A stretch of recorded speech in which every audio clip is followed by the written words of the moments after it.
Helldivers 2 currently has a total of 85 different stratagems and 49 different primary weapons. Due to this incredibly large amount of options for our loadout, some items may pass unnoticed by you or maybe just not properly tested for you to grasp its full potential. Today, I decided we're going to be talking about 10 underrated stratagems and weapons that you definitely need to try if you haven't given it a proper go yet. I've researched pick rate websites, loadout recommendations, YouTube loadout videos, as well as of course game experience to select these 10 items that I simply believe they don't get as much love as they deserve. This top 10 is not in any particular order, but with that said, let's get right into this list. Starting off with the Epoch support weapon. The weapon definitely has a few inconveniences, mostly its ammo capacity and the fact that you need to stand still to reload, but its firepower cannot be underestimated. The Epoch can two-shot a harvester and one-shot their shields with no problem. It can also less than 1 mag veracitors and gatekeepers. It can less than 2 mag a full factory strider. It can one-shot hulks if you hit their eyes and full-on groups of devastators. It can also two-shot war striders. It can two-shot impalers, two-shot chargers as well, and 1 mag a bile titan. It's also the greatest weapon in the game in my opinion for dealing with the very annoying dragon roaches. You definitely do get the point though. It is very powerful, so why is it underused? In my opinion, the Epoch has one of the highest skill ceilings for a weapon in all of Helldivers. It's a support weapon that constantly requires you to focus. The Epoch can self-explode if you hold the fire button for a little bit too long. For example, when you're using the Epoch, you want to charge it up to a full charge and you'll only have a few seconds to let go of the shot, or else you'll end up killing yourself and losing the weapon. The Epoch, by the way, has a few visual and auto cues for you to keep track of for when you reach max charge, but that's gonna be something that becomes second nature to you the more experienced you become at using the Epoch. The Epoch will also require you to pay extra attention to maintaining distance between you and your enemy, which can be challenging against the Terminants and the Illuminate. You also can't be too far away from the enemy because the shot only reaches maximum range of about 150 meters. So positioning, movement, and paying constant attention to your ammo and your charge ups add up to a lot of extra mental effort to make this weapon work to its fullest. So it can be a little bit of a turnoff for some players. The thing is though, it's a simple case of the more you use it, the more second nature a lot of these things become as you become more experienced. And a good Epoch player can dominate the entire battlefield. It truly is one of the most impressive support weapons when properly used. The synergies for the Epoch will be the warp pack and jump pack for keeping distance and allowing you to reload a little bit more easily, as well as the supply packs to keep that ammo economy strong.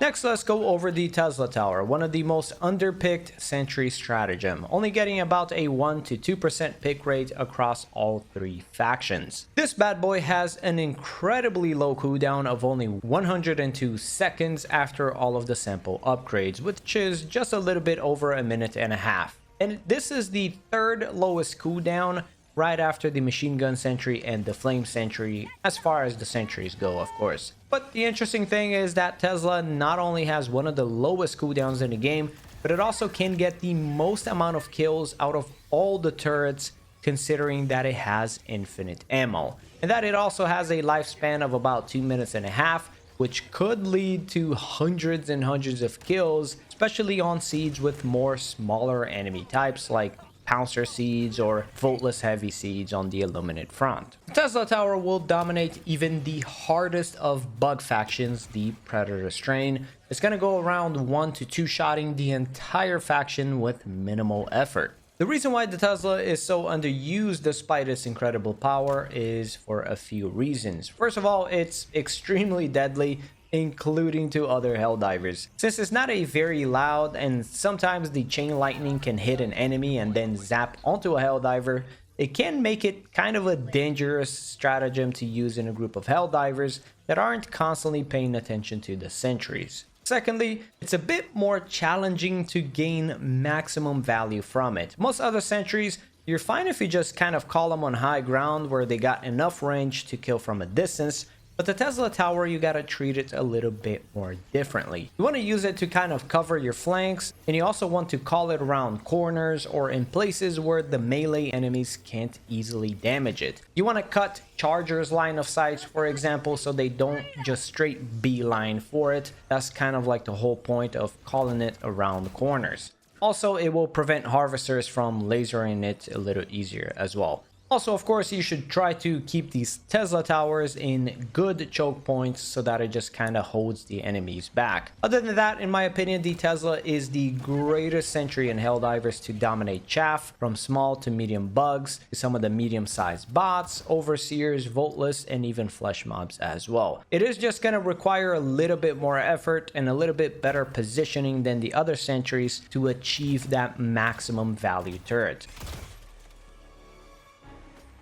Third on this list is a stratagem I did not expect to see here: the anti-tank emplacement. Why in the world does the stratagem only have a 1.9% pick rate on automatons? This was an absolute shock to me. The anti-tank emplacement is, and by the way, I will die on this hill, single-handedly the greatest stratagem in the game against automatons. One single anti-tank emplacement call-in can wipe out an entire convoy of factory striders, which is 5 full factory striders in just a few short seconds, completely solo. 5 shots to each factory strider and they die. This emplacement also 2 shots hulks to any part of the body. It can also full destroy a reinforcement ship or even just nuke the passengers on those. You can also destroy a full fortress from across the map and 2-shot turrets anywhere in their body. You can also 1 to 2 shot kill any tank in the game, so on and so forth. You get it, it's strong as hell.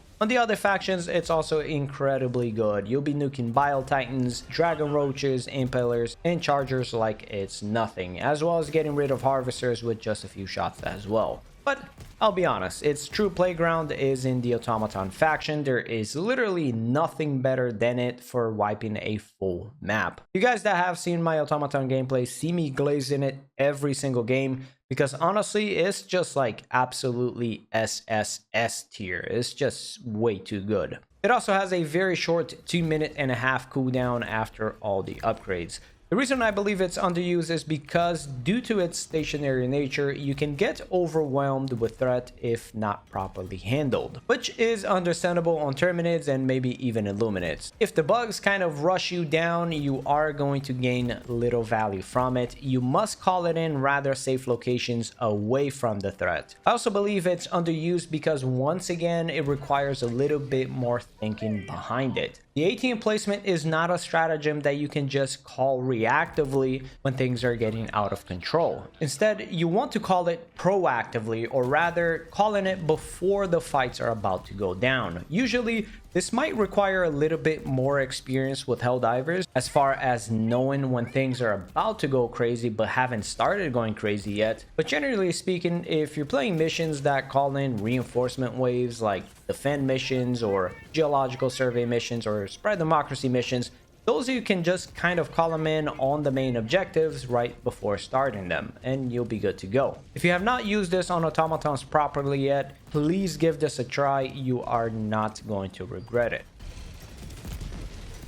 Next is the Guard Dog Dog Breath. I was also surprised to find out that the Dog Breath averages a below 1% pick rate. Even on Terminids, where it shines the most, it only has a 1% pick rate, which is wild to me. The Dog Breath is literally a passive crowd control stratagem. You just put this on and forget about it, and basically every enemy that tries to rush you down is going to get dazed and not really attack you. Now, if you have dozens of enemies rushing you down, not all of them will get crowd controlled, but a huge chunk of them are. I think this stratagem is so good that for a period of time I had to force myself to actually stop using the Dog Breath when making Terminate content, because all I would do is simply put these on and they just kind of make my solo runs like twice as easy. A decent chunk of my no-death gameplays on Terminids, I utilize this backpack. For example, even on Predator Strain, yet again an extremely deadly faction, it's fantastic for crowd controlling those stalkers and just giving you an easy time, getting that pressure off of you completely. It's also fantastic on Illuminate. It alleviates a lot of the Voltless pressure and even Overseer pressure as well. The reason why I think this is underused, it's because it's not just a straight up killing stratagem. Honestly, I've said this myself in the past about stratagems, that if you have to choose between a stratagem that either kills the enemy in front of you or stuns the enemy in front of you, then just go ahead and use the one that kills. But the Dog Breath just offers too much value. It crowd controls way too many enemies and make the games feel so much easier. And you, as the Helldiver, can just do all the killing, while the Dog Breath is doing all the crowd controlling. It's not like both of you need to do the crowd controlling. You can have the Dog Breath doing the crowd controlling and you do all the killing. Now, speaking of crowd controlling, next up on our list is going to be the Speargun. The Speargun is essentially the railgun that does a gas explosion on impact. On Terminate's front, its pick rate is actually quite decent. It's about 3.8% pick, which makes sense because the Speargun just offers too much utility. If you shoot a Bile Titan in its face, you can stop it from doing its spit attack altogether. And if you shoot a Charger, you'll also stagger it, even if it's trying to charge you down. What's also interesting is that, of course, due to its gas explosion, you'll also crowd control the enemy in question and some of the small chaff around it. Well, not the Bile Titan, but many other enemies you will manage to crowd control them. For example, for the Hulk, you can one-shot them if you land a shot on their eye, but if you miss the shot, you will confuse the Hulk and he's not gonna nail you down. You can just then go ahead and try to take another shot at it. It's also pretty versatile in the sense that you can use its AoE gas explosion for some mild AoE clearing, which can be great on Terminids and on Voltless fronts as well. The reason why I believe it's so underused is that it can kind of be considered a jack of all trades, master of none. Not specializing in damage and not specializing in crowd control either. But the way I see it, it's a more forgiving railgun with the capability of doing some mild chaff clearing as well with its gas. I would definitely give this a proper go, especially on the Terminids and Illuminate front.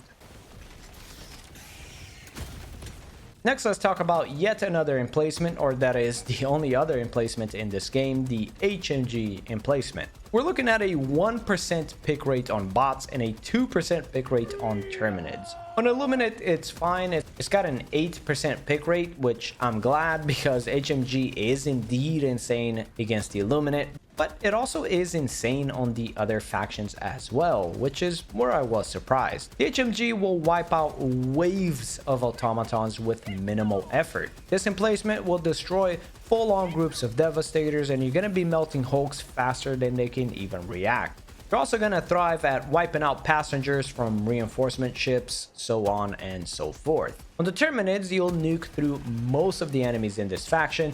It can be a little bit annoying to kill Chargers specifically, but basically every other Terminid in the faction will definitely be catching these hands when you're nuking them down. Much like the AT emplacement, I think it's underused because you cannot use it reactively. You need to call it in before trouble arrives, not necessarily when trouble is already at your door. Personally, I love the HMG emplacement no matter which faction. Only a 2.5 minute cooldown that when I do call it down, I'll be guaranteed killing everything in front of me, even the big boys if called in the right places. To use this, you definitely need to try to call it away from combat and nuke your enemies from a distance, almost like as if you're a turret yourself. But unlike the AT emplacement, even if you're kind of getting rushed down, you can actually kind of defend yourself quite nicely. I'd recommend pairing it up with a shield generator pack because if you do get caught in a bad situation where you're getting rushed down by enemies, the shield generator pack will spare your life more times than I can even count. Now let's talk about a primary weapon, a weapon that I did not expect to see it picked so little, the Purifier. Now you still see a decent amount of Purifiers, but I saw that it's rank 18 in picks on Illuminate, 10th place on Automatons, and rank 33 on Terminids. Like, what the hell? The Purifier is arguably one of the strongest weapons in Helldivers 2. I honestly thought I would have seen it in like the top 5 in all 3 factions, but I was surprised to see that this was not the case. The Purifier is one of the most forgiving weapons in Helldivers 2 when it comes to its damage. Its explosive damage makes it so that you can fight armored enemies without much of a concern for where your shots land, and it's about the third best weapon in the game for AoE clearing with its large radius shots shortly after the crossbow and eruptor. You've kind of got this multi-functional weapon that can either release a big explosion that deals tons of damage that is extremely good at conserving ammo, or you can spam shoot it to release high DPS in a short period of time. I've always said this, I think the Scorcher is better, but mostly because it's easier to use. But the Purifier is one of the greatest weapons in the entire game. I believe the reason it's so underused is due to the same reason that I don't really use it. Charging up every shot every time can be a little bit annoying. It can also be quite risky when enemies are kind of all up in your face. Using the Purifier will definitely require this sort of like different skill set from most weapons, where you need to properly gauge every single situation, when to charge up your shots and when to just kind of quick burst it for fast damage. That's pretty much the only downside though that I can think of for the Purifier. Other than that, this weapon has one of the strongest damages per shot in the game, and it has a unique multi-function type of shot that can fit your need in different situations. Another weapon that offers a rather unique playstyle is the Halt Shotgun. Pretty much along the lines of the bottom of the weapon list in most factions. On the Terminus, for example, it literally is bottom 3 in the game, even losing to the Constitution, which is really interesting because I feel like especially on the Terminate front, it's not a bad pick at all. The Halt Shotgun can swap between regular damaging shots and stun rounds, which can be fantastic at stopping certain enemies from rushing you down. One notable example is, for example, when you're dealing with the Predator strain, you can stun the stalkers, swap to the regular shots, and then kill them. As they get near you again, swap again to the stun rounds, stop them again, and then kill them with the regular shots. You can also decapitate an Alpha Commander and then hit it with a stun round to prevent them from rushing you down. It also has a nice 385 damage per shot with medium armor penetration, which only 4 shotguns in the game even have that penetration. So it can handle most of the middle-sized enemies and below with extreme ease, with the extra ability of being able to stun enemies whenever you feel like it. You can pair this up with a dog breath and you're gonna have so much crowd control from both you and your backpack whenever you feel like it, and that is going to make your game feel extremely easy, since most of your enemies are gonna be constantly under crowd control. The reason why I think this weapon is so underused, in my opinion, is very obvious. It has really poor quality of life features. Swapping back and forth on the fire modes can be a huge hassle. Helldivers should honestly just have that way more accessible. You should press one button and it changes the fire mode. But while we don't, changing it back and forth can be very frustrating and very clunky. If you are on PC though, I would recommend using it, and with the right settings, you're gonna really enjoy it. I guarantee it.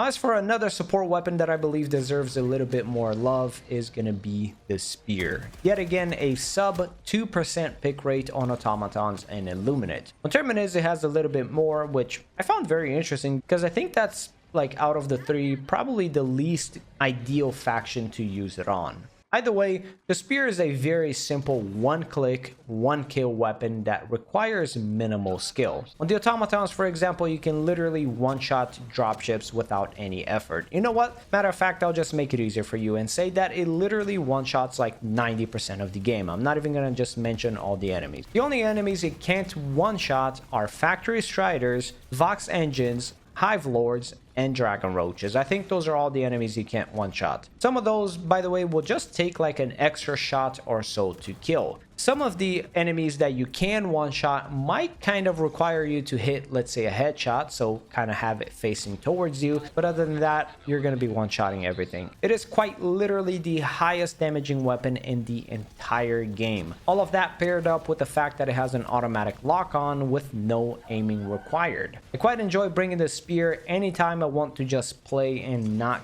have to concern myself with heavy enemies. Against Illuminate, if you have the Spear, the Harvesters are literally just one shot without any effort, and yeah, you get the point. You put it on and you one-shot any big boys whenever they're giving you trouble. So why is it so underused? Yet again, much like the Halt Shotgun, I believe it's due to its quality of life features. I don't think it needs like stat changes at all. I just think it needs better quality of life features. First of all, a lot of the times it'll lock onto places or enemies that you don't really want it to, and instead of us being able to just press a button to force the spear to relock or attempt to relock onto something else, we have to unscope and then rescope again and wait for the lock-ons to hopefully lock onto the right target. Another cool feature for this weapon would be if we could have a fire mode that did not require a forced lock-on. Maybe have like a heat seeker laser, much like the commando, but yeah, I digress. I believe its upside of locking on automatically is both its positive and its negative. And for a lot of players, they don't want to deal with that forced lock-on mechanic.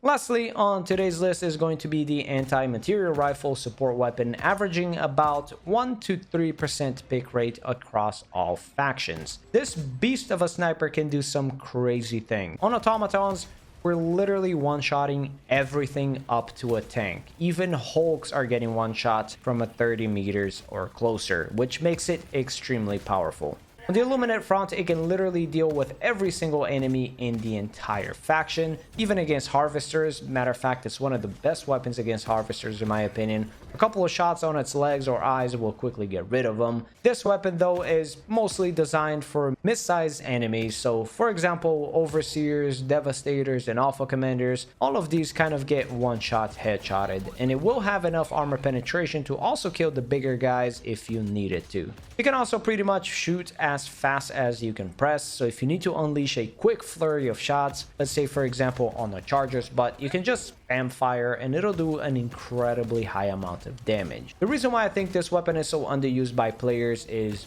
due to its low ergonomics. It is very sluggish feeling, and considering this is the support weapon that arguably requires some of the most amount of aiming in the game, it just doesn't feel great using it, which means most of the time you kind of feel forced to use the peak physique armor set to kind of mitigate that issue and increase its ergonomics to try to make it a little smoother, but it will kind of cost you your entire armor choice for it. If its ergonomics were improved, I genuinely think this would be one of my favorite weapons in the game. It is extremely powerful, it can just be rather difficult to wield. But I would still recommend everyone give this a proper go. Put on a peak physique armor set and you're going to be dropping your enemies with extreme ease. So that's going to conclude today's video. I hope you guys enjoyed it. Let me know if you're a big fan of any of these underused weapons. Personally, I've used all of them plenty of times. I truly enjoy every single one of them, except maybe the Purifier. I'm not like the biggest fan, but I do recognize its incredible power.